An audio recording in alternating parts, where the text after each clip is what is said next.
Semua jenius dan pahlawan kuno telah memasuki Immortal Ancient. Beberapa orang telah terlihat saling bertarung demi memperebutkan tanah kuno. Tanah kuno yang dimaksud ialah tempat untuk menjalani transformasi yang sempurna. Hanya beberapa orang yang mengetahui lokasi pastinya tempat-tempat itu, seperti pahlawan kuno dan warisan istana abadi. Dalam mencari tempat yang dituju, si Hao berpapasan dengan pewaris istana abadi dan saling bertarung. Pertarungan ini tidak berlangsung lama karena sebuah kejadian yang dimana seekor naga mencoba menargetkan si Hao. Di sini terhentilah pertarungan, si Hao serta pewaris istana abadi masing-masing pergi. 4 bulan berlalu sejak memasuki Immortal Ancient, beberapa ahli telah menerobos ke ranah Divine Flame. Di saat orang lain menggunakan tempat-tempat kuno untuk menerobos, si Hao menggunakan pemahamannya selama 5 bulan ini untuk mempelajari Dao. Tanpa dukungan eksternal, si Hao menggunakan dirinya sendiri untuk menyalakan api surgawi. Dunia sebagai tungku, 10.000 Dao sebagai api. Si Hao mencoba menggabungkan 3.000 Dao di dirinya sendiri. Setelah beberapa bulan, si Hao mencapai fase kelelahan karena kehabisan energi surgawi. Adapun saat ini, si Hao hanya bisa memahami 108 Dao. Perlu diketahui di sini si Hao sudah bisa dianggap menjadi dewa, hanya saja belum mencapai kesempurnaannya. Walau begitu, kekuatan si Hao tetap bertambah pesat. Untuk menyelesaikan transformasi kesempurnaan, si Hao perlu memulihkan energinya. Cara terbaik ialah makan. Kalian tahu kan kesukaan si Hao? Ya, si Hao suka makan daging binatang, apalagi itu jenis naga. Di sini, walaupun si Hao terlihat lemah, si Hao masih bisa memburu murid-murid keturunan naga iblis dijadiin makanan guys. Di luar Immortal Ancient, begitu semua orang melihat kelakuan si Hao, mereka seperti kehilangan kesadaran.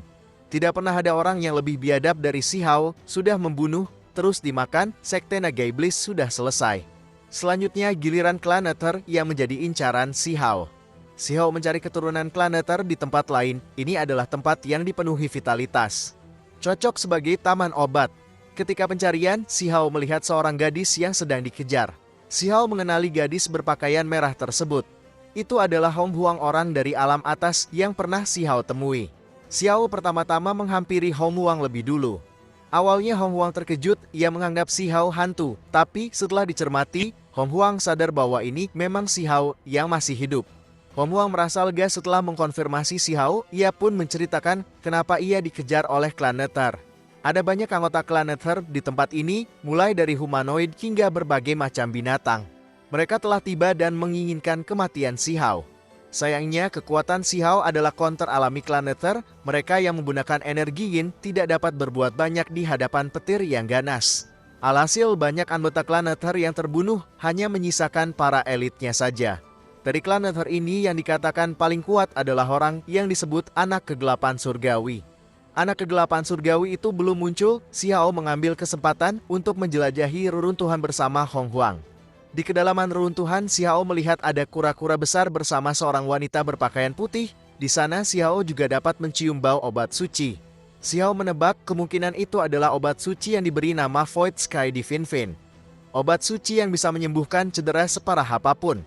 Si Hao menginginkan itu dan memasuki reruntuhan lebih dalam. Bukan hal yang mudah untuk mendapatkan obat suci Void Sky Divine. Obat ini memiliki keunikannya sendiri yang bisa membuat ilusi.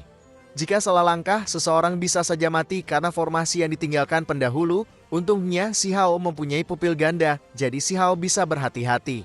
Karena formasi terlalu kuat, si Hao tidak bisa bergerak acak untuk merebut obat suci tersebut, jadi si Hao akan meminta bantuan batu pemobokan surgawi untuk memecahkan formasi yang ada. Nah, di sini dulu guys, pasti ada halangan demi memperebutkan obat suci tersebut. Bagaimanakah nantinya? Kita tunggu nanti. Terima kasih sudah menonton dan sampai jumpa.